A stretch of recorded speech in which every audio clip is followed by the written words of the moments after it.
Hi, and welcome to Here with Laura. I'm your host, Laura Williams. I'm a designer, entrepreneur, and mom, and this is a space where real life and meaningful conversations meet. Today, I'm joined by an inspiring man who has directly impacted my family and so many members of my community. He is a pediatric speech therapy pathologist and entrepreneur with over 20 years of helping children reach their potential in Austin and the surrounding areas.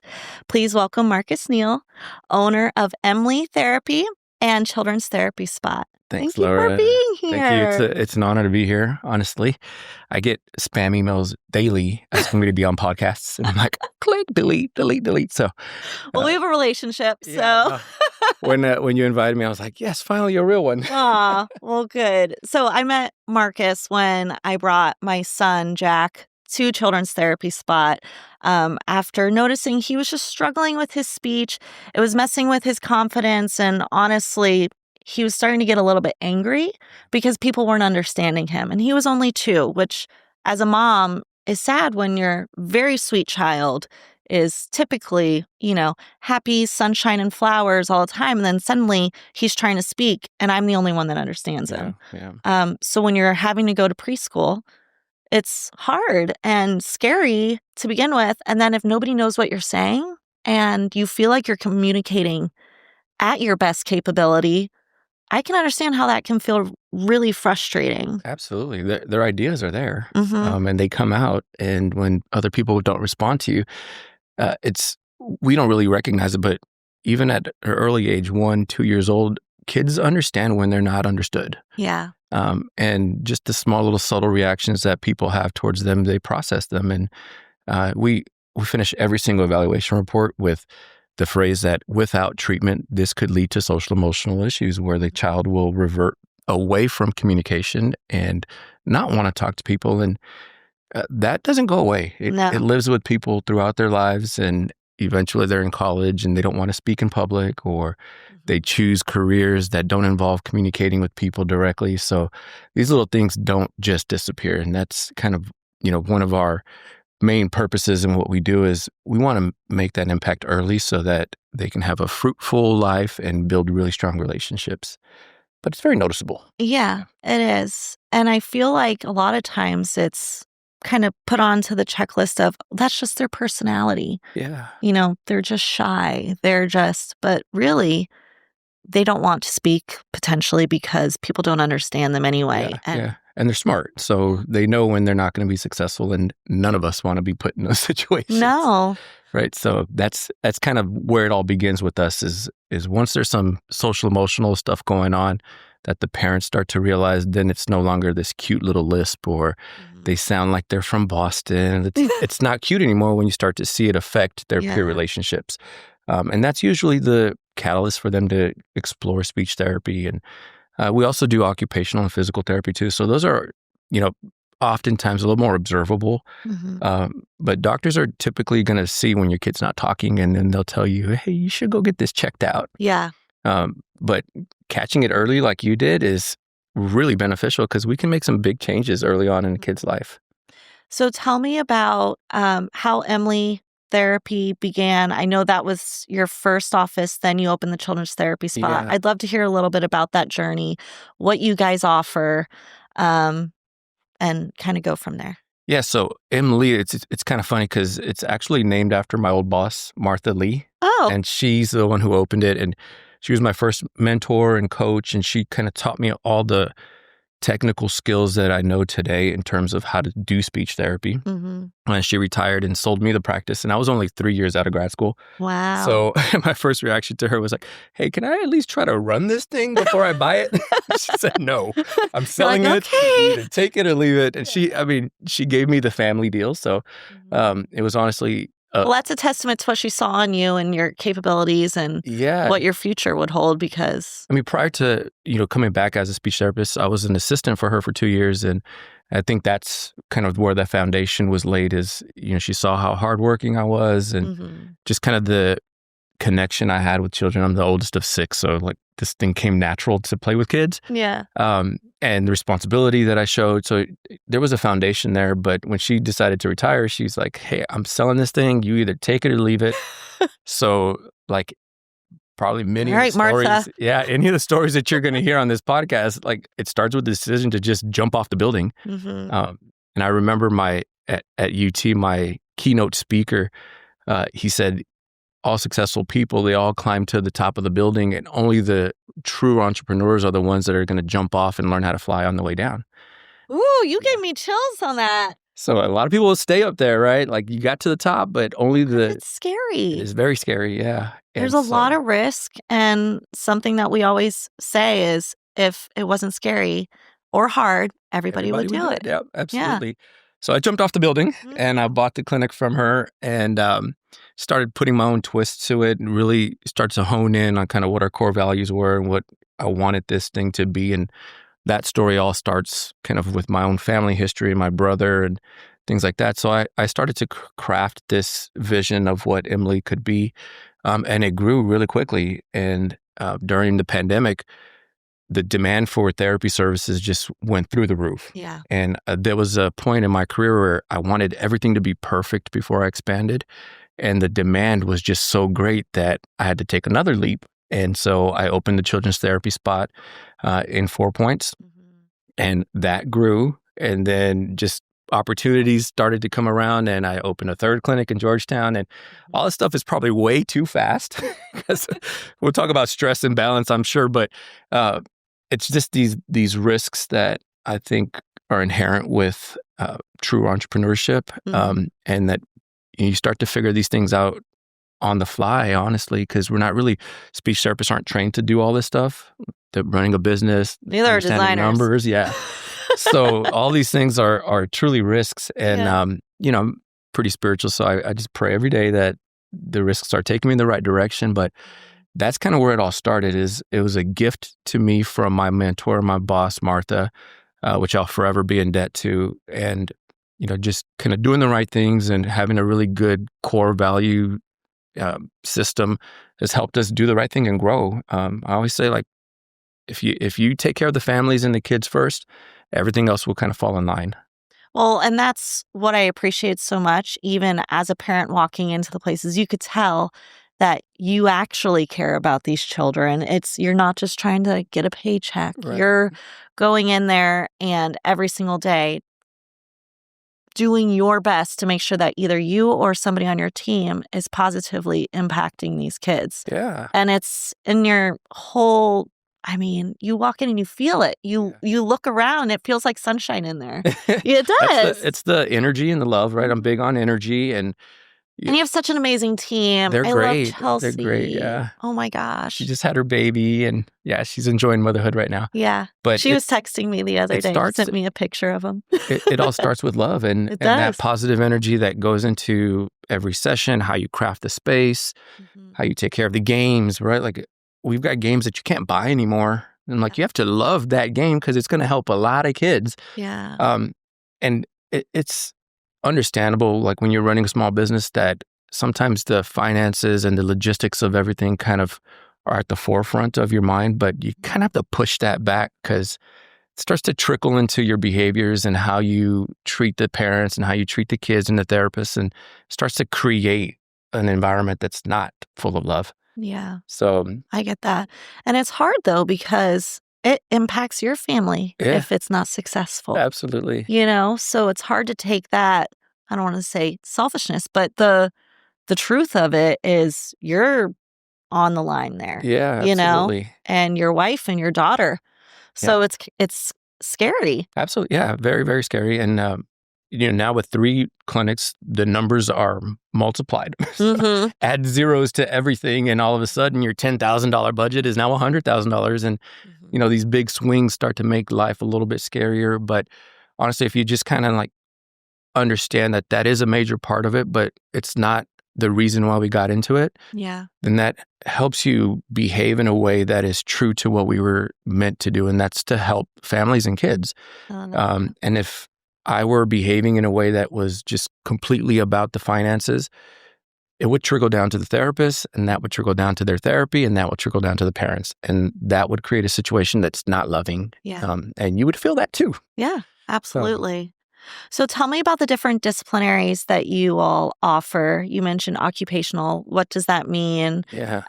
And what are some things to look out for to know potentially if your child maybe So, would need to seek yeah, a the crazy professional? thing is like when I talked about that spike in demand during COVID, Mhm. the spike really happened in occupational therapy. I spent nearly 12 years trying to help people understand what OT was, because Yeah. it's like, what is occupational therapy? And now everybody wants it. And so at the core, everybody's occupation is unique. For children, their occupation is to learn. And depending on their age, they can be learning through play. They can be learning at a desk in a classroom. They can be learning, through social situations. And so our OT's job is to help them be able to navigate those situations, the context of where they're learning successfully. Mhm. So for a 2-year-old, their job is to learn through play. And so if they're not playing successfully, then an OT can come in and help them figure out, are you not understanding the motor plans that go into this game? Are you not understanding where your body is in space to help Yeah. navigate this social situation? And so now OT is kind of like one of those deals where like everybody can benefit from it. Mhm. But really at its core, it's the ability to do your occupation, which for children, it's to learn, and then do it successfully in any environment. Okay. Physical therapy, our clientele for physical therapy really is little babies. We've got some school-age children who they want to be able to navigate through the playground a little bit better, run without tripping, sometimes tightness in their legs, things like that. But those are kind of one-offs. But our really big population is little babies who have stiffness in their neck, or it's called torticollis. And that tiny little thing is going to impact a lot of developmental milestones. And your so, doctor would recommend. absolutely, yeah. When they see that, Yeah. in fact, my daughter, she was kind of tight in her neck. And right away, I was like, boom, OT. Yeah. Let's get them into OT and PT. And it took like 2 weeks of just tiny little stretches for her to figure it out. And then she was done because we Okay. caught it really early. Mm-hmm. But this little stiffness in their neck causes them to look one side, and they're missing the entire auditory field, and they're not crawling the way they're supposed to. And all those Sure. things kind of build on add top up. of each other. So that's kind of where our physical therapists shine in our practice. And obviously, speech therapy is kind of where we all started. We do a form of therapy called prompt therapy, which your son got, which is a little different than traditional kind of approaches at therapy. We see speech from a motor perspective. How are the muscles moving? What's breaking down? We kind of hit the core root of why those muscles aren't moving together so they can create intelligible speech. And what I found is that had my little brother had this kind of therapy, he would have been a very different person now. Yeah. And so I kind of attached onto it, loved it, started teaching it across the country. All of our speech therapists get it. Like we have by far the most certified prompt therapists in the entire state. And so like the therapy is very high quality and it's efficient. You won't have to spend years and years in therapy. Like, some traditional artic therapies, like they never end. And I'm Yeah. like, no, like let's get this R done in 6 months, call it a day, Yeah, So absolutely. that's kind of just a rough explanation of the three disciplines that we have. And then obviously the cool thing about ours is that they're all working under the same roof. They're all working together. And so I just kind of started describing our clinic. Instead of being multidisciplinary, we're very integrative. So the OTs and PTs know exactly what we're doing and they embed that into their therapy and vice versa. I know what the OTs are doing, so I get to embed that into my therapy and creates a very integrative approach versus just saying collaboration where like I tell you what I did and you tell me what you did. Yeah. Like, Well, and also I've noticed that the children play together, so they could be yeah, there for different types of therapy, but then they're in the same room playing a game together, absolutely. and Yeah. they learn from each other, Yep. which is really Yeah. interesting. It's a funny story. So my little brother has Down syndrome. Yes. And I remember his therapeutic journey, potty training was the toughest thing. And I don't care how many professionals had the answer, like, this is what we're going to do. His little cousins who were about 4 or 5 years younger than him taught him how to potty train just by watching them. So like peer modeling is Yeah. critical. It's awesome to see them just kind of pick up what the other kids are doing. But that social emotional component that I discussed earlier, like when we put kids in positions to be successful in interactions with other kids, like that gives them a level of confidence that they were missing. And so for us, this peer social modeling type of deal is absolutely critical in therapy. Like you can't do it without it. Yeah. That's amazing. So you mentioned your little brother a couple times now. So tell us how he kind of influenced your journey into speech therapy. I know that you went to school at UT for engineering Yeah, at first. engineering for 3 years. That's bizarre. Well, it kind of goes back to like where I'm from in I El can't even Paso. see you as an engineer. Man, so every single summer from when I was maybe in 6th grade all the way through high school, I spent my summers at engineering camp at UTEP, the university out there in El Paso. And so I would just do math. And over there, when you're good at math, you're either going to be a doctor or an engineer. Like that, you don't have any other choices. So everybody was kind of like pushing me to be an engineer. And so I came out here with a bunch of my friends. And that's a very successful. It's great, yeah, until you're in like occupation. physics and Cal 2 and you can't understand your professors. Yeah, true. So it's kind of ironic that a communication breakdown in that major is what kind of led me to become a speech pathologist. Because when me and my buddy were in, I think it was Calculus 2 or something, we couldn't understand the professor. So we just started learning Cal 2 from the book on our own. That's wild. And I was like, this can't be my life. I'm like, there's got to be more to it, right? And so I got out, and I mean, I looked at every single liberal arts major you could imagine, from philosophy to psychology, everything that was the opposite of math. Mm-hmm. And like I said, it's ironic that communication breakdown led me to a communication disorders class, and then all of a sudden, my little brother's journey just flew through my mind. And I remember his ECI speech therapist. Her name is Francine. I remember his little graduation. She gave him this little clay putty. Like, all those memories started to just flash in front of my eyes. And I'm like, I think this was it. Yeah. Not to mention there was like 500 girls behind me. Like, that helps. Don't mind if I do. Yeah. So that was that intro class. And then the second class is called phonetics. And it's basically the science of transcribing speech. And so it's kind of like math in that you take every sound that a person is saying and you kind of write it down in symbols. And like for an engineer, this thing was like, boom, okay, this is cool. Yeah. And then the final nail, that closed the coffin was language in the brain. It was just a phenomenal course. The professor was great. And I'm like, okay, this is what I'm going to do. But you have to get a master's degree in it. So again, I've just transferred into this field. I'm like, okay, let me get this bachelor's degree, because I don't know if like for sure I want to be a speech therapist, because the alternative is a teacher, and I didn't want to be a teacher. Yeah. So I'm like, let me go get some experience. And that's where I met Martha. And I started working with her as an assistant for a couple of years. And being the oldest of the 6 kids, again, just getting along with kids and helping them and playing games with them was natural. And then the little technical side of my brain was like always at work in that role. So I was creating stuff for them that they had never seen before. They were like, wow, who is this guy? Oh, not to mention there's no guys in the field. Yeah. 4% maybe in the entire field. And the ones that are actually sitting on the floor treating kids, even fewer. Yeah. So they're like, oh, we got this guy. He's like great. And he works with kids and he's fun. And so they're like, let's just go. Then I went off to grad school and then came back, and Martha was like, hey, like, let me teach you how to do this thing. And one day when I'm ready to go, I'll sell you my practice. And I had no idea it was going to be in 3 years, but that's kind of how it all came to fruition. Sure enough, she retired and sold it to me. That's incredible.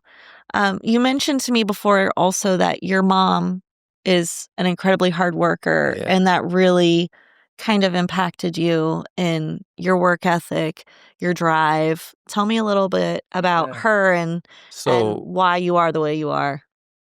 So she worked 3 jobs to make ends meet, and 2 things happened with that. First, I saw her working hard all the time, and that was the model. The second was she had to leave me in charge all the time. So I was responsible, and I had to like figure things out at an early age in order to make sure that, well, actually one time my sister did fall off the couch and break her arm, but to avoid things like that, I had to like really have my head on straight. And so she kind of taught me through her example and through putting me in tough situations how to work hard and be responsible at a really early age. And so, I'm very thankful for that. But at the same time, like, it also made a situation where my brother couldn't really get the types of therapy that we're offering right now. Mm-hmm. And so that kind of always stuck in my heart as well, as like, if he's the purpose for what I'm doing, which he truly is. If you've ever met a kid with Down syndrome, they're like absolute blessings in your life. And he has been a blessing in mine. So if he's my purpose, then I've got to help kids that were in his situation. And so I've always in the back of my mind and in my heart wanted to provide this high-level therapy to kids who couldn't really access it normally. And he's kind of like the driving force for that. So my mom's always working.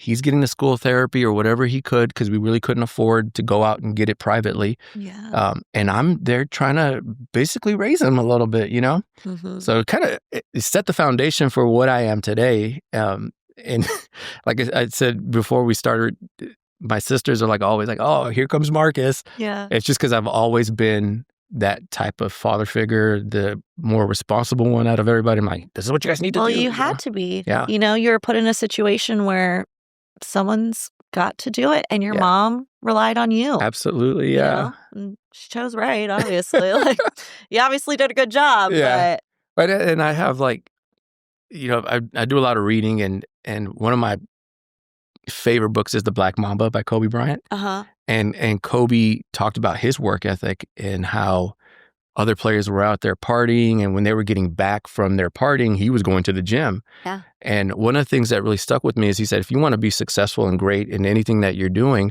you're going to have to sacrifice, right? Mm-hmm. And when you have all the money in the world, like, what's your sacrifice really? It's not financial, it's time. Yeah.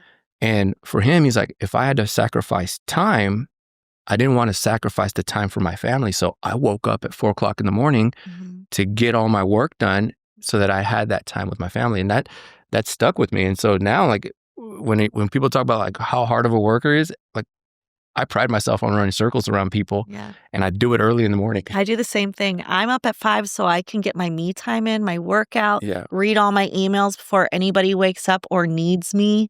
Before I have to wake up kids for school, get them ready for school, because I want to pick them up from school. I want to be done with my work day as much as I can. Right. Bring them to their after-school activities. You know, it's important.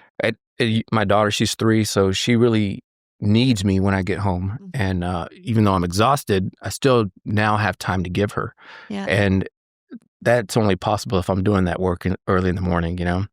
That has to be hard to expend so much patience all day for other children and then come home and have to have the patience that a parent requires. So it's crazy. We have a mutual SLP friend, right? And I have a lot of SLPs who bring their kids to us. No, like most people do, why don't you do it yourself? You're a speech therapist, right? Like, no. The level of patience that it takes to work on your own child is insanely more significant than what it is to work on somebody else's child. Like, I could work with your kids 8-10 hours a day, no problem. But like 1 hour a day with my little brother, I was ready to pull my hair out. Yeah. So there's different tanks of patience. Yeah, that makes sense. So the tank that we use to work with other people's kids, it's pretty exhausting. I always say, like, that mental work is the equivalent of hard labor. And so you're just kind of always on, you're always thinking, you're always giving of yourself. And that takes a lot out of a person. So physically, you're tired from doing all that mental work when you get home. Yeah. But I've always wanted a child. Always. And I've worked with so many kids throughout my career that, like, when I finally got one, I'm like, it's just replenishing when I get home. And it's funny because she's 3 and she has great language and great words. But whenever I get home, she's like, Dada. And I was like, but the day that she says, hi, Dad, you're going to be like, no. Yeah, no. Right. And the other day I walk in after she had this big haircut situation thing. Yeah. And she's over here putting on her makeup. And I'm like, hey, where's my dad? Yeah. Right. Like, it fills me up again. And playing with her and working with her is a different tank of patience that I have. And it's really great to just be her dad and kind of know the stuff that I know as a speech therapist and kind of just lightly embedded in there, you know? That's amazing. And it's nice that you're able to take that time and appreciate those moments as well. Yeah. I know, you know, as an entrepreneur, we have hard days. 2 days ago, I had a very hard day.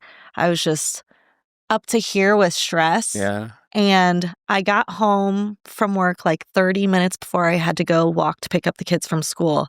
And I was like, I just need to walk. I need to get this out. I cried a little bit. And then that night, I swear my kids knew that I was normal with them, but I swear they knew that I just needed to be uplifted, and they just started like singing and dancing and performing for me. And I was in a great mood the whole rest of the night. The next day, I felt refreshed because it's wild. So one of the kind of key concepts that I talk about through all of our practices is dynamic systems theory. And this, again, is from the nerdy engineering mind. Love it. But so like at the core of it, all relationships, all families, all organizations, companies, they're all systems that are the sum of the individual parts, right? Okay. And so when one of the pieces is struggling and the others have the capability to support that and balance it out, then the system thrives. When you don't have those supports and one piece is struggling, that's when it breaks apart. So this idea of understanding the clinic, the families, the patients, the therapists, and then the money, all those things truly have to balance out. If you're focused too much on one, then the doors can't stay open. If you're focused on too much money, then the parents don't feel loved and the therapy's not good. If you're focused too much on the therapist, then the therapy goes, to the wayside. So this idea of balancing all the components of the system is exactly what you described. Like one hard day for a piece was supported by the other pieces of that system. And the more I can preach it, the more people understand it. Like it gives you space to like not react too quickly. And that's truly what the golden like ticket is like if you can have a moment and not respond to it too quickly, but process it and have a broader perspective, then then I think things just come out better and the outcomes are better. So I mean, I get that because, sometimes that little dada is just a little lift of energy that I need to kind of rebalance myself, Yeah. No, that's amazing. So I want to talk to you a little bit about the cost of this therapy. I know you work with insurance companies and everything, but I'd like to know, because we've partnered with you, my company has, and we've done a benefit the last couple of years, Design for a Cause. Truly amazing. And we've raised almost $20,000 the last 2 years combined. This year, I don't know if I should say this out loud, but the goal is to make $20,000 this year alone. Wow. So we're really trying to pull out all the stops. I just found out that Four Hands is going to sponsor this. So they were talking about it last year, right? Yeah, they just told us yesterday for sure that they're going to be sponsoring at a higher level. That's and amazing. So we're talking multiple donations, more than 2x what they did last year. Wow. So that's going to be an amazing partnership. And it really shows that they appreciate the business that we bring them, but they appreciate the cause of what we're doing. So I want to talk to you about the cost of this therapy if insurance is not covering it, and how you make the money that we're raising in this fundraiser for you go so far. Because I know last year with the 12,500, I mean, I think you said, how many families was it? So I calculated by visits, right? Yeah. So some kids need more therapy. And so like if I calculate it by families, it doesn't give you a true indicator, but that's true. It's about 1,200 visits that we can support with that type of money. It's insane. So Design for a Cause, first of all, what a wonderful blessing it is to know you and for you to open up your heart and your time and your energy to share that with everybody. I do this by myself, right? And again, being the oldest, there's a lot of lonely time, right? Like a business owner, like, man, like just everything just feels so lonely sometimes. So when you guys help, it's a weird feeling because like I'm not used to like opening up myself for blessings. Well, I'm usually the one passing it out, right? When I first reached out to you, do you remember our first phone call a couple of years ago? You're like, "Are you sure?" Yeah. What do you mean? No, honestly, and I was like, no, I just want to raise money and give it to you. Yeah. And you're like, what? I'm like, I just really like you guys. You're doing a really good job. Yeah. And I was so skeptical because I was like, there's no way. Yeah. So I'll believe it when I see it was like my first idea. And then now we're like, whoa, this is actually happening. So just kind of like, without getting too deep into the weeds of the finances, healthcare alone, right? So like just to be in healthcare, you're giving the providers about 50% of whatever reimbursement comes in. So like if you're a software business, your margins are like crazy big. So right off the bat, our margin shrinks significantly. To be able to do it in a clinic with the rents that keep going up every single year makes that margin even smaller. So it's really expensive to do this just in general. Mm-hmm. Insurance companies have not given us a raise in 20 years. And I tried to get one from one insurance company that said, oh, no, we did. We gave you a raise in 2019, 5 cents. Oh, great. I'm like, you got to be kidding me. Like, you actually typed that out. And so those reimbursement rates, they don't move. And so now you just are dealing with these shrinking margins year in and year out. So you got to get creative on how to do this while at the same time trying to stick to this purpose of helping as many kids get this high quality therapy that you can. Mm-hmm. So I've always given therapy to kids, and it's come straight out of our pockets, straight out of the profit margin. And I do it because I want to give those kids, like my brothers, something that they're not going to be able to get. And when you came in and you said, I want to help, I'm like, whoa. Who is this crazy lady? So again, I was very skeptical, and I'm like, look, no, I got this. This is part of who I am, right? Yeah. I give because it's part of Marcus Neal and my family and my history. And so when you guys came in and started raising money, I couldn't just be like, hey, there's that money, let's use it for therapy. I cut the costs by 50%. Like, I take 50, you guys give 50. And so for every single dollar that you guys are donating, you're doubling that in essence, because we're contributing to that session as well. And so instead of just saying, hey, for $100, you can have a session, no, the money you donate is $50 for that session. I put 50. So now we can double that and make it go further. So that's really why we're getting 1,200 visits, is because we're both doing this. And I feel like it's a true partnership in that, sure, I could say 600 visits, but I could also put my part in and make it 12. Yeah. And so that's kind of the way that I do it. And really the need, who gets it, is subjective, quite honestly, because if I said, hey, we got this money, I promise you everybody would raise their hand, because just the cost alone of getting therapy is outrageous. Well, and that's what triggered it, is our insurance wasn't covering anymore. And so we were coming out of pocket, and I was seeing these bills come in. And luckily, we are in a place where we were like, it's fine, we'll just pay it. We can handle this expense. But how many people do you know that truly need it and cannot afford it? Right. And so I saw it as a chance to, I'm always looking for ways to kind of give to people that, I don't know, feels greedy to just, I'm building this business, I'm making this money, blah, blah. But I want my children to learn how important it is to give to others that aren't able to achieve the things that you are able to achieve and have the money that you need, or they're working 5 jobs just to make ends meet, you know? I mean, that's why I've always given a part of it myself, right? Mm-hmm. And it felt a little selfish if I just took your money and said, hey, look, these therapy sessions are going to get paid by Design for a Cause. No, like, let's split it up and do it together. That's amazing that so you that, do that. We're true partners, and I still feel like I'm doing part of like what I need to do. But we opened this 3rd clinic in Georgetown, and the reality of the financial burden of therapy is so significant there. Mm. And it's a different population. You got typically 2 parents that are having to work. And so things are over there are really like shining a light on this problem. Mm-hmm. And so everything that we've done with you and that you've put into Design for a Cause, I'm like, now it's more important than ever, because we really have kids that, like, most of the time for the money that you guys have given us is for kids whose insurance benefits run out, right? So like, you get 30 visits, they ran out, now you got to pay private pay. Well, we can help you. Over there in Georgetown, we can't afford therapy at all. So we're having to help a lot more kids in that situation. And it's not like this is a help to that family. Like, this is all they have. Mm-hmm. And so that's, for me now, I'm like, okay, this is more important than ever, that we really put our part into what you're doing so that we can help those families out in Georgetown.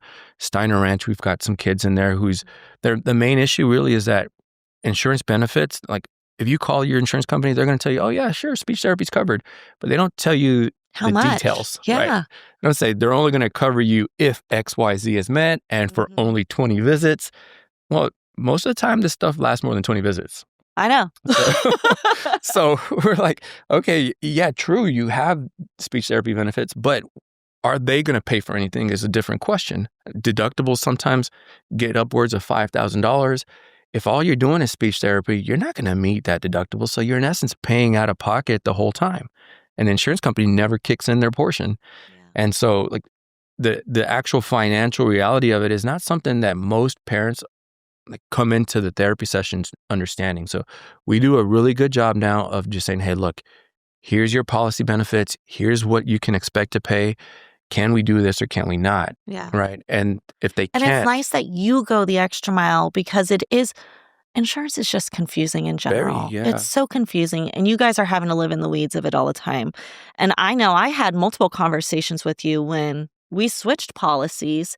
And then I was like, well, what is covered here? I don't, Yeah. and you took hours yourself just for my child to figure out what our insurance covered. Yeah. Well, Which, when you have options and like they just give you these 3 plans, most of the times parents are just picking the one that costs the least, right? yeah.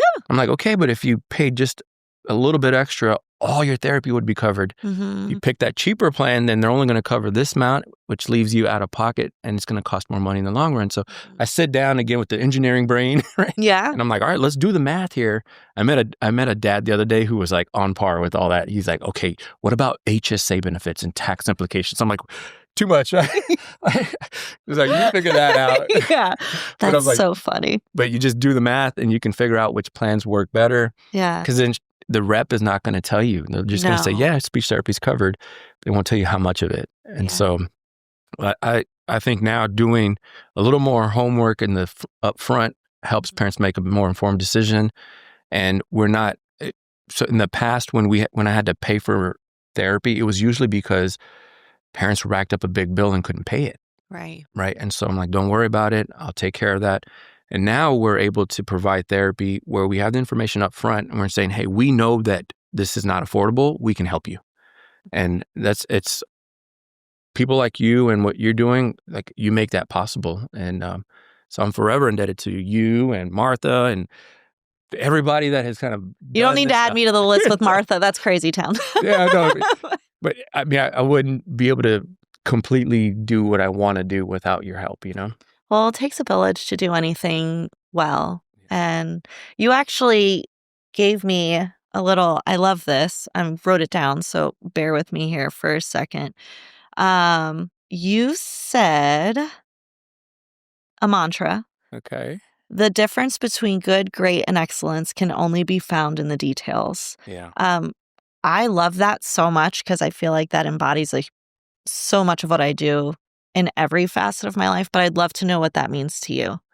Well, so I kind of came up with that. I hadn't read that anywhere. Okay. But I remember one time I'm getting ready for a little Halloween party in therapy.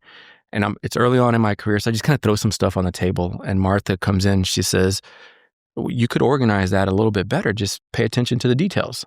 And yeah. And so I'm like, you're right. Like it would just cost me a little bit more time if I just organized it and made it look prettier for the kids. And yeah, the impact was going to be bigger because they're going to be like, wow, this is amazing. More and excited. Yeah. they're going to learn more from it. They're going to take from it a little bit more. So in that little moment, she really taught me, like, if you just pay attention to the details, like, you're going to do a better job than if you hadn't. And most of the times it costs time, right? So you're like, all right, well, sacrifice the time. Let's pay attention to the details. Because when you do, then that takes your whatever you've done to a different level. And I tell that to our therapists. I tell it to our directors. Most of the times I tell them the money is in the details. But really, it's like when you add all those little moments up, it takes a person from being good to great, great to excellent. If it becomes a habit and part of who you are, you're always kind of paying attention to whatever the other person is not paying attention to, then you're going to be great at what you do. And the truth is 90% of people are going to do the bare minimum. Yeah. And so if you just take it a little bit further, you can be great. And if you take it a bit further than that, you can be excellent. Well, and it's funny because I actually talk to my sister about this all the time, is there's a lot of people that can do what you do. But if you're going to work extra hard to do the extra thing, it's going to make a difference. Absolutely. Yeah. And I have this, one of my best friends, and it's not PG, so I won't say the story, but I'll kind of paraphrase it in a way that is PG. He says, for every worker, for every 100 workers, you have one worker that runs circles around them, right? That's the hard worker. Mm-hmm. For every 100 hard workers, you got one person that's running circles around them. And for every, and he has a bad name for that guy. You know, in male culture dominated businesses, that's the MFer, right? Like, he runs circles around everybody. For every 100 of those, you got one guy, and this is a made up word, so I'll say it. You got one guy that's the motivator. Okay. The motivator represents the 1% of people in the field that is willing to work harder than everybody else. Mm-hmm. And so I've always prided myself on being the motivator. Yeah. I'm like, I'm not the average worker. I'm not the hard worker. I'm not the MFer. I'm the guy that's. And we need all those people out there too, because they're all still helping us to be that person. Right. Yeah. Yeah. I'm not saying I'm one of those. I don't know. But you know what I mean? Well, that's when I talk about details, I'm like, okay, well, which one are you going to be? Yeah. Are you going to be the average worker? Are you going to be the hard worker? Are you going to be the great worker? Or are you going to be the guy at the top? Mm-hmm. And so, for me, I'm like, that's really what separates everybody is who's willing to pay attention to the details at a level that nobody else is willing to do. And like our therapy, the quality of that therapy, we pay attention to it. Yeah. We're always watching it. We're always making sure it's high level. And when it's not, we're in there coaching, mentoring, giving people support all the time. Mm-hmm. And it's rare to find in most clinics, honestly. Yeah. Because again, people are kind of focused on other stuff. But when you make sure that the detail in everybody's therapy is always paid attention to, that's when the craft gets really good. And so that's kind of my thing is I love that. Difference between great and excellent is whoever pays attention to the details more. Yeah. Your staff is incredible. Every single person I've met at least the 4 Points location is amazing. Anybody that's come to my events, I love them as well. How do you find such amazing therapists? Is it scary for you to bring somebody on to your team because this is your baby? Yeah. This is what you're building, and you are so passionate about all three of your therapy centers. Yeah. I mean, what is... The reality is that you can bring anybody in, as long as they have a good heart and love what they do, you can bring anybody in and teach them the craft. Mm-hmm. So that really, when we're interviewing people, I'm like, not focused on the craft. I'm going to teach you everything you need to know as a therapist anyway, but I can't teach you hard work. I can't teach you love. I can't teach you perspective. Like, you either have those things or you don't. So when I interview people and I add them on my team, I make sure that those are going to be the people that have the same core values as I do. Hard work, compassion, excellence, right? Like, if you can do that, then I can teach you all the craft. And the people who have worked for me for a long, long time. Yes. And the directors, I pride myself on always promoting from within. Mm-hmm. So they've been with me for 10 plus years, and they know how I navigate, and they know the decisions I make. They know where my heart is. You guys are a family too. Yeah. It's another family. It's your work family. Yeah, you spend more time with that work family than your own family sometimes, right? Mm-hmm. So and they know me to the core, and sometimes they'll ask me questions. I'm like, you know how I would answer that question. Oh, yeah, I just want to check in with you. I'm like, next time, go ahead and make that decision. Love that. So give them some autonomy to start feeling their own space. Mm-hmm. Yeah, but the foundation I've already given to them by example. And so they kind of know who we are and what's important to us. And with that foundation, you can make great decisions. And so, I love all the people that work for us. When we add new people, if we've done the interview process correct, they fit right in and they become part of the family. And it's our job to coach them. Mm-hmm. And so we've got to build up your skill set while you're meshing with this family culture and remembering what's important to us, right? It's the kids, the families, and then all that extra stuff. Yeah. If you can pay attention to that, then you'll be successful. I love that. That's amazing. And interviews are a crapshoot, though. They are. They'll tell you everything you want. We just revamped them, and we're like, my buddy's a superintendent out in Dallas ISD, and he's like, no, you got to ask them questions that are going to hit to the core of who they are. So if you don't know your core values, better prep for our interview. Yeah. and for younger people, like, they haven't really gone to that experience in life yet where they have to figure out what's important to them. So I always tell them, the practice of pretending you're at your own funeral and you get to select 3 people to write a eulogy for you. Have you ever heard of that? No. Tell me. I think Stephen Covey or one of those productivity books. Okay. he says to figure out what your core values are, pretend you're at your own funeral and you get a coworker, a friend, and a family member to say a eulogy for you. What do they say? Right. So, my coworker is going to say he was the hardest working person I know. He was compassionate. He gave everything that he could. He was always loving. Those are your core values. Yeah. So if you need help identifying those core values, you just put yourself in that situation. And what do you want people to say about you when your time is up?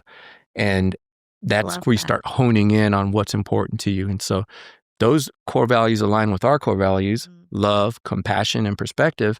Then we have a good mix, and I can teach you the skill. That's amazing. I love it. That's really cool, and I'm going to steal it. Yeah. I think it's Stephen Covey. Or Maxwell, one of those guys that... We'll look it up and put it in the show notes. Yeah. 7 Habits of Highly Effective People maybe is the book. Okay. Yes. I know my husband has read that, actually. Yeah. He loves to... it's funny because I don't read the books where it's going to help. I like to read. If I'm going to read something, it's going to be like a romance or something. Yeah. And I'm the opposite. he gives me the high level notes of anything that's interesting that he reads. So I love it because I can kind of feed off of his interest. AI and ChatGPT, you're like, hey, give me a brief summary of 7 Habits of Highly Effective People. That's true. Pop it right out. Good old robots. Yeah, I know. They're always helping us out. Yeah. So back to Design for a Cause a little bit. So this year we're doing it on November 14th. We have the tickets out for sale already. I'm very excited. We'll have live music. We're going to have an open bar. We'll have amazing auction items. We're going to have a lot of games this year. Cool. It's that cornhole game last year was a hit, huh? Oh my goodness. And my friend actually won the gift card, and they just went last week, finally. Oh my gosh. I hope they had the bacon mac and cheese. I'm sure they did. Yeah. They said it was amazing. It was very funny, though. I was happy that they won because it's nice to have, although I was asking for them to bring me, and they didn't. But it was their anniversary. Shout out to Vince Young Steakhouse. They have the best bone-in ribeye in town. Yes. Oh my gosh. But they've donated the last 2 years, which is amazing. And we've had so many small business owners donate as well.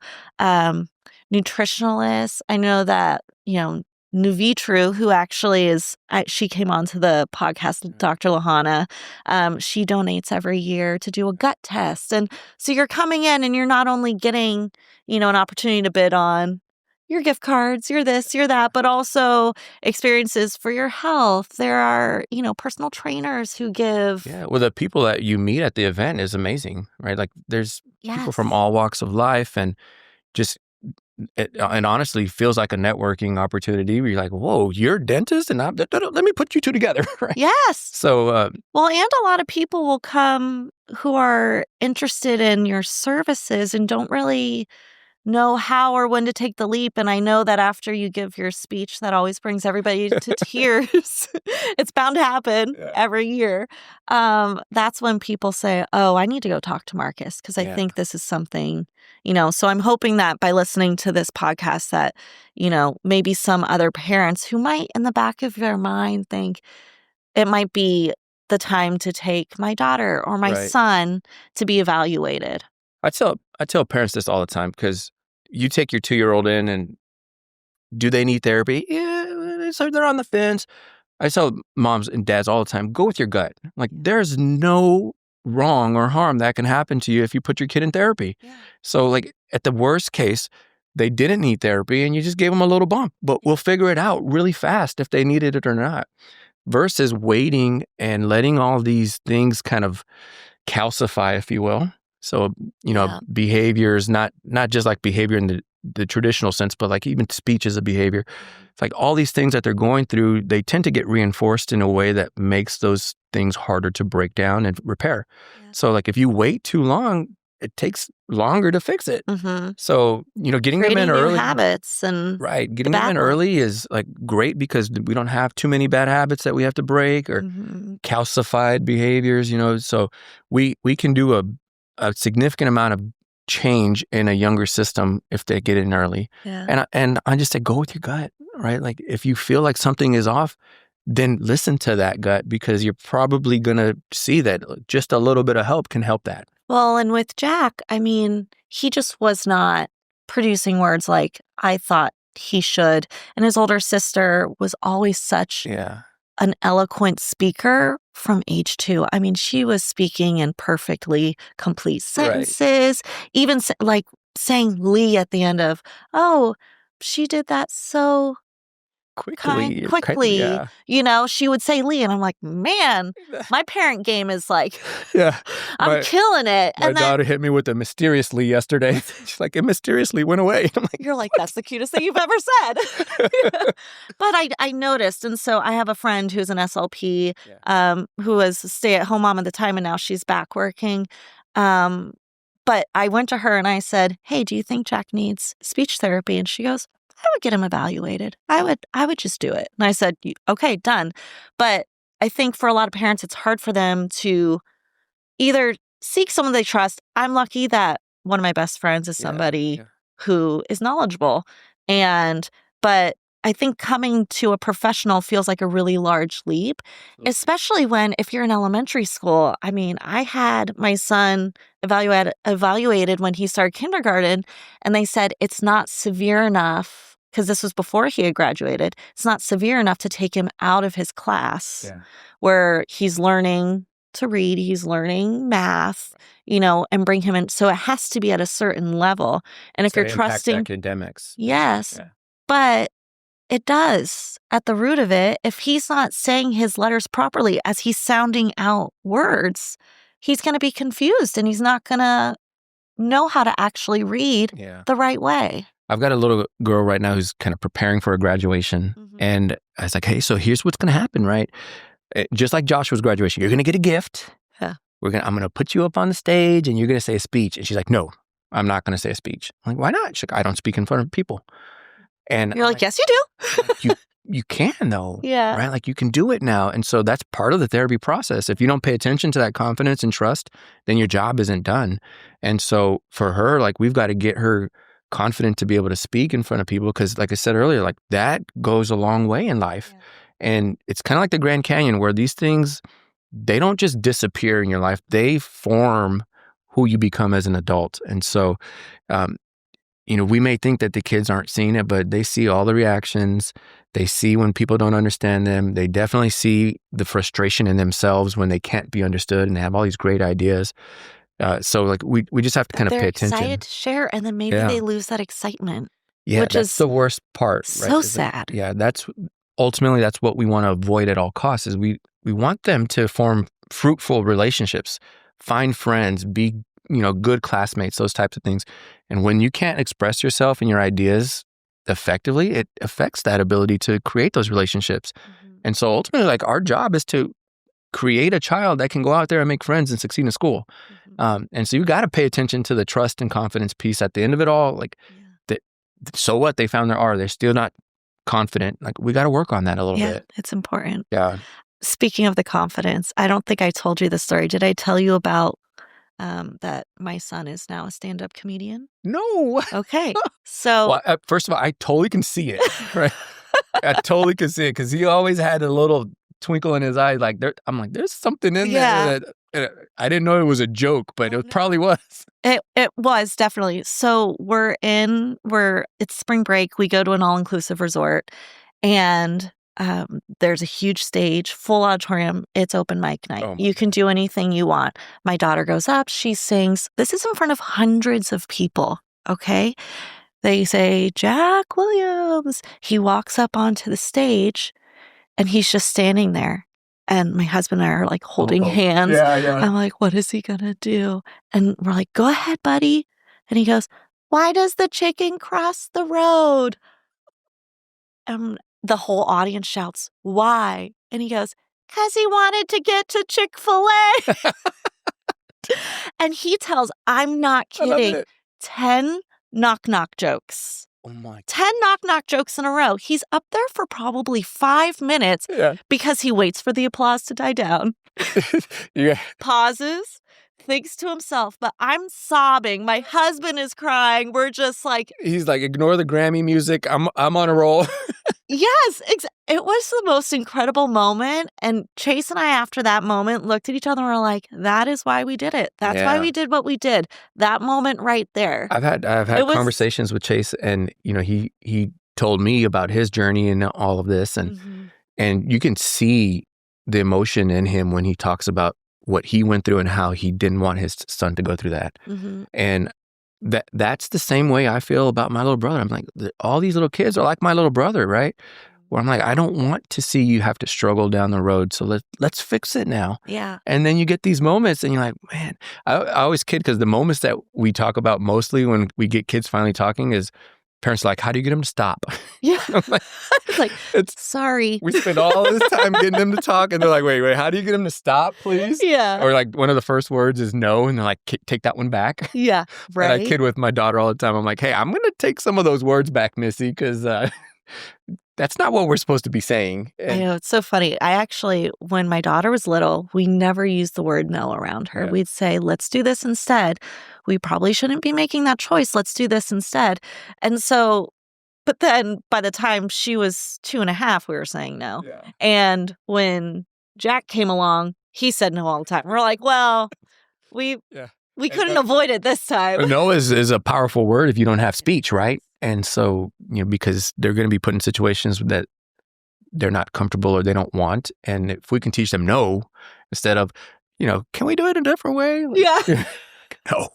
It's a powerful word. It is. And speech-wise, it mechanically is very powerful. So, me, I, no, those are all words that pop up at 2-3 years old, and they correlate with the shift in identity. So now the kids are starting to understand the world on their own, and they want this autonomy, and they want to put their force into the world. And so no and me and I become big. And so giving a kid the word no for us is like, yay, big step. Yeah. But then mom's like, can you take that one back, please? Please don't tell mommy no. You just don't tell mommy. But I have to say, being a parent is so scary. You want your kids to grow up to be happy, strong, successful. Yeah. And to feel loved. And I feel like you've created a space. Oh gosh, I'm gonna cry. But you've created a space for all of these children to have the confidence to become these people and to facilitate what every parent wants for their child. So yeah, and as a parent myself now, like I spent the majority of my career as a non-parent, right? Yeah. So a lot of what I said, I'm like, okay, technically this is what we need to do, but as a parent now, you have a little different perspective. Yes. Yeah. And, you sit here with business owners and entrepreneurs and like we all will agree there's no book for us, right? Mm-hmm. But the truly hardest job is to parent. And when you think your decisions are the right ones, even if you've done all the research, like you never know. No. And so you just read every parenting book out there, but your kid is unique and different as they should be. And I think part of that plays into the decision of should I get my kid therapy or not. Mm-hmm. It's a big decision, and you can do all the research in the world and still not know. Yeah. And so that's why I always tell parents, like, follow your gut, because no matter what, you're not going to have the right answer. Yeah. Like, did they need it or did they not? We don't know yet. But guess what? It didn't hurt. It didn't hurt. That's what I followed your intuition. Yeah. And odds are when you do that, you're going to be right. And so for us, like, an evaluation, it's just a small little snippet of time. And so like we get a brief picture of a kid, you live with them, like you see them day in and day out. And so if your intuition is saying, I think this might be a thing, then it probably is. Yeah. Like, and we can help with that, right? We don't need to sit there and say your kid's disordered or not disordered. Like the fact is we can help. Yeah. With or without a disorder. And I mean, now getting insurance to pay for it, we got to get creative and everything, sure. But, but can we help? Yeah, we can absolutely help. That's amazing. So something I like to ask all of my guests as we wind down in our conversation is, what little joys do you have throughout your day that really impact you and kind of anchor your day-to-day life? Yeah. Well, that dad that I mentioned earlier is it's critical for me. Like I get home and I look forward to that little moment because it does kind of refuel my tank a little bit. But spending all day at the clinics, just watching these kids say their first word or seeing the joy in a parent's face when they're like, hey, my kid walked. Like those are things that I don't care how much money you make, they're priceless. Yeah. And I've got friends who make a ton of money, but they always tell me, I will never have the impact on our clients the way you do. And so seeing that intrinsic reward on a day-to-day basis reminds us of this is why we do what we do, right? Hearing the story about Jack, I'm like, man, it just fills my heart. Like it gives me more energy to go to the clinic right now, right? Because I'm like, go tell Olivia. let's do this, right? Yeah. And so like those are the things, right? Like that's why we got into it. Not to make a ton of money. There's not a lot of money at being a therapist. So you gotta hone in on those little moments where you see the joy in a parent's face, the kid says their first word, they get on stage and tell jokes. Like those are all the payment that we need. And it fills our heart and it kind of keeps us going. Outside of that, lots of caffeine. Got my cold brew over there. Keeps me going. Yeah. But yeah, like, my daughter, my wife, I can't do this without her support and, just her management of our house and doing the things that seemingly I don't have time for, right? Like she just kind of holds it down at home. And it's really critical that I have that support to be able to give all these other people energy. And so I've got to be mindful of that. And I'm like, I can't give all of them that energy and not my own family. So, but dad is like every day. Yeah. I push the code into the door, open it up, and I'm like, where's my dad? You're like, I'm ready. Yeah. And then she wants to wrestle like right before bedtime. And I'm like, you're like, this is the time to wind down. But I love it. Yeah. Right? Like this, I'm like, this is my baby. Let's go. She's like, Daddy, want a pillow fight? And I'm like, yep, let's go. Yeah. It's time. And my wife is over there like rolling her eyes. Yeah. Like, no, I understand. Put her to sleep now. It's like, now you're getting her excited. We just had wind down time. Yeah. But honestly, children do truly bring me the most joy just to see like the things that I wish I could have done for my brother. My brother's only 10 years younger than me, so I didn't really get a chance to work with him. So all the things that he could have done with some good therapy, I see it in our families, and that truly brings me joy. And it keeps me going, and it keeps me wanting to do more. And my wife's like, slow down. But I'm like, there's just so many more kids, right? So, I know. Well, it's amazing. You're a wonderful person. You have created an amazing facility, multiple facilities. And, thank you for impacting our community so close to my own home, my family, but also all my neighbors and friends. Thank you guys for always spreading the word. And we don't do a ton of marketing just because I'm like, when somebody really wants a good recommendation, they're going to ask their people. And so if their people have heard of us and can give word of mouth, like that's the best form of marketing I could ever ask for. And so obviously that's happening in your community, and it's the word is spreading, and we're getting the kids in there, and they're doing wonderful. That's awesome. So if somebody wants to reach out to you so that they could sign up to have an evaluation for their child, do they do that on your website? Yeah, online's probably the easiest way to get some information. If you go to the childrenstherapyspot.com or emilyslp.com, there's a little form on there that you can fill out to get some information or us to call you back. All of our directors who are therapists themselves will call you. So that initial intake, you're talking to a therapist, and it's really important that you get some face-to-face time with us ahead of the evaluation so we can kind of get a good idea of what it is that you're looking for. So having that conversation with the therapist first is like unique for us and something that we're always going to do. Then they'll kind of walk you through the onboarding steps, and usually takes a couple of weeks to get that evaluation. Then you meet your therapist, and then the therapist kind of gives you the impression and tells you what the plan's going to be. But it's pretty simple, straightforward process. Hop online or give us a call, get your information, and then one of the directors will call you back and get more in-depth information about your child.